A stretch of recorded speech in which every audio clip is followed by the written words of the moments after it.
광장에 지금 두각을 보여주고 있는 네이버와 쿠팡의 움직임이 사실은 상당히 중요합니다. 그 네이버 같은 경우는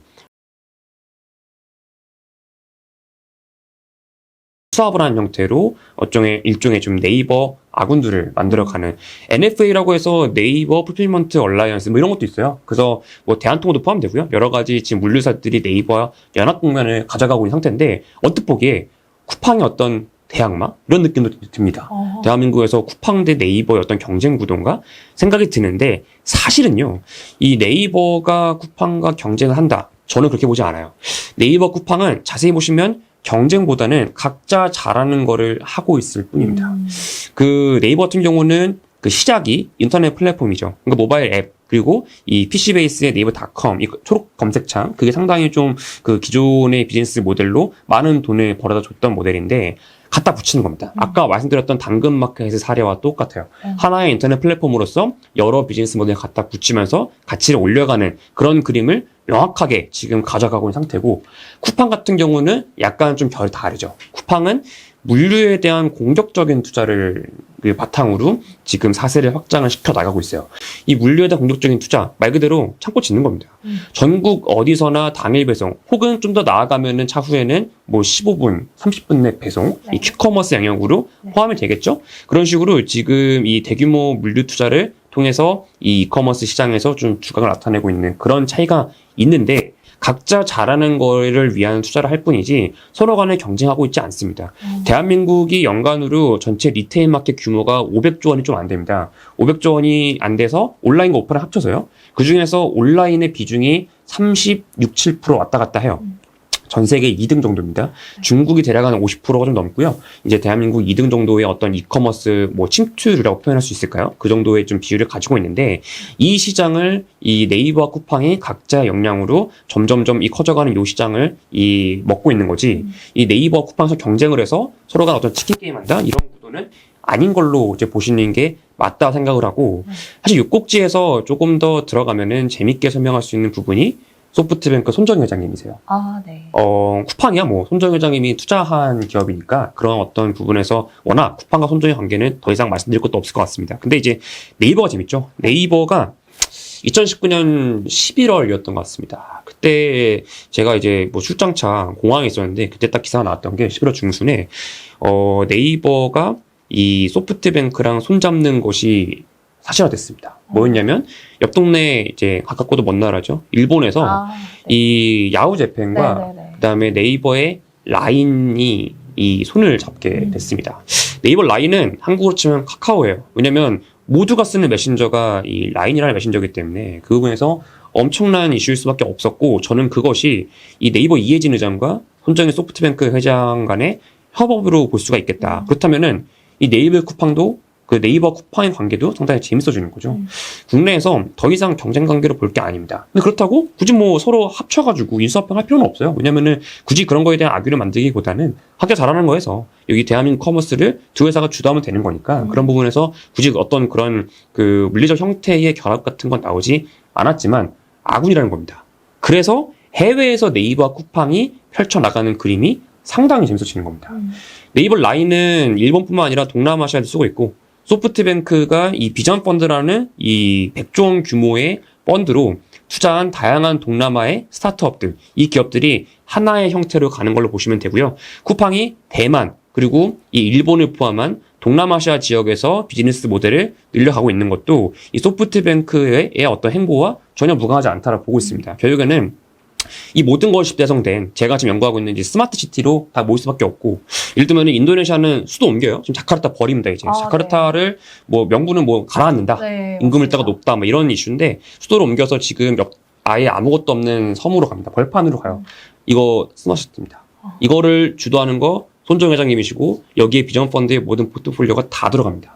그런 부분에서 네이버와 쿠팡의 행보는 해외에서 상당히 눈여겨볼 법한 변화가 앞으로 계속 나올 수밖에 없다라는 게 상당히 좀 재밌는 포인트가 아닌가 생각을 또 해보고요. 네. 쿠팡이 대만에서도 로켓 배송을 실제로 실시하고 있나? 네, 이제 하고 있습니다. 정확히는 한국에서 여러분들이 쓰고 계신 그 로켓 배송과 좀 달라요.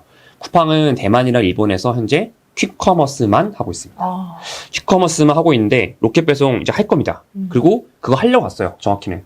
대만 같은 경우는 인구 밀도가 높은 도시예요. 그러니까 그 2,500만의 인구가 이제 여러 도시에 몇 개 안 되는 도시에 몰려 있다 보니까 사업성이 있다라고 쿠팡이 판단했다고 생각하고요. 이제 그 부분에서 현재는 퀵커머스로 들어가 있지만 조만간 시작될 것이 이 크로스보더 이커머스라는 것과 맥을 같이 합니다. 크로스보더 이커머스가 뭐냐면 말 그대로 국경을 넘나드는 이커머스라고 보시면 돼요. 네. 뭐 한국말로는 뭐 직구, 혹은 이제 역직구라고도 많이들 알고 계실 겁니다. 이게 직구, 역직구라는 게 사실 좀 굉장히 하기가 번거롭습니다. 특히 이제 이런 인터넷 어떤 서비스들이나 이런 것들에 익숙하지 않은 분들은 예를 들면 그게 좀 번잡할 수가 없는 것이 예를 들면 미국에서 뭐 주문한다. 저만 해도 제가 가전 제품 중에 TV 이런 거 직구했거든요. 싸니까. 네. 근데 직구할 때 배송 대행지를 설정을 해서 미국에 있는 그 배송 대행지로 배송한 다음에 그럼 배송 대행지에서 포장해서 한국으로 비행기로 보내죠.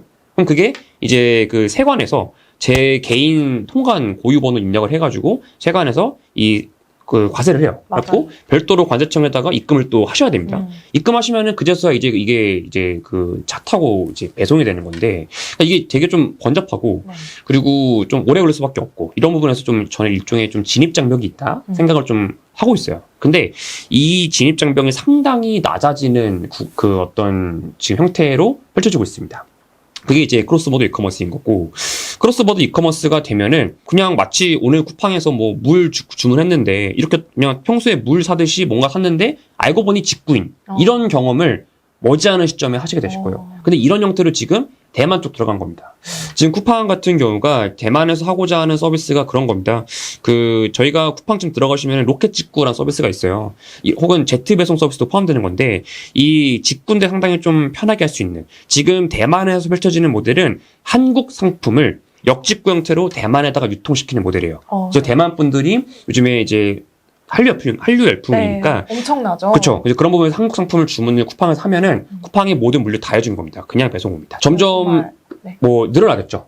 네, 처음에는 그 상품 구색을 뭐 셀렉션이라 표현하는데 상품 구색을 대만 사람들이 주로 직구를 많이 하는 상품 위주로 구색을 맞춰놨다가 점진적으로 잘 팔릴 것 같은 거 올려봐서 이거 좀 많이 매출 좋으면은 그거 좀 물량 늘리고 이런 식으로 계속 쿠팡이 MD단의 어떤 역할이 중요해지겠죠. 그런 부분을 계속 좀 넓혀가는 그림으로 나올 게 분명하고요. 일본도 마찬가지고 궁극적으로는 동남아시아요. 아까 말씀드린 대로 지금 동남아 쪽에 지금 사실 싱가포르에 쿠팡이 지금 그 아시아 그 지부가 있습니다. 거기가 있는 게 싱가포르 거점으로 동남아 가겠다라는 거예요. 사실 인도네시아를 비롯한 이런 국가들이 지금 중산층이 상당히 많습니다. 그리고 그 청장년층이 상당히 많아요. 젊은 사람들이 많아다 보니까 앞으로 구매력이 올라갈 수밖에 없고 이런 부분에서 이 이커머스라는 부분은 상당히 각광받을 수밖에 없다라는 맥락에서 동남아 시장을 타진을 하고 있다라는 점에서 이 쿠팡의 앞으로 행보는 크로스보더 이커머스라는 어떤 결로 보시고 이해하시면 되지 않을까 생각을 하고 있어요. 쇼피라는 이커머스 플랫폼을 보셔야 돼요. 쇼피가 이제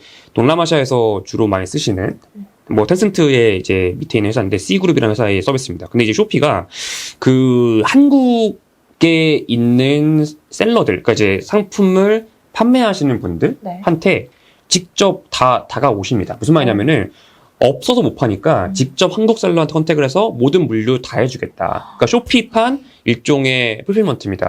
쇼피가 직접 그 화물 기사 고용해서 트럭이 그냥 집으로 와요. 그러니까 창고로 와요. 와서 이거 가져갈 테니 동남아에 좀 팔자. 이런 식이거든요. 대부분이 이제 아이돌 굿즈입니다.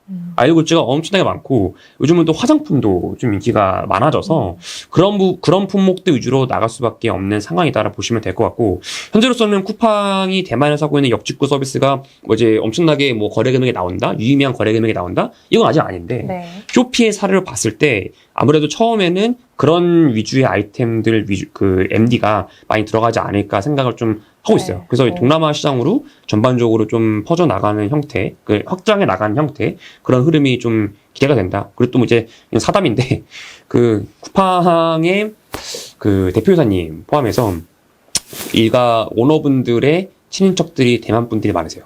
근데 그래서 약간 대만 쪽에서 서비스를 좀 먼저 했다라는 얘기도 좀 있는데 뭐 이거는 뭐 사실관계 확인된 거 아닙니다. 그러니까 그래서 했다라는 게 확인이 안 됐다라는 의미예요. 사담입니다. 그 친인척이 대만 분인 거는 사실이고, 근데 서비스가 그래서 대만에 시작됐다. 영향은 조금 있을 수는 있겠죠. 영은 아니겠죠. 영은 아닐 거라고 봅니다.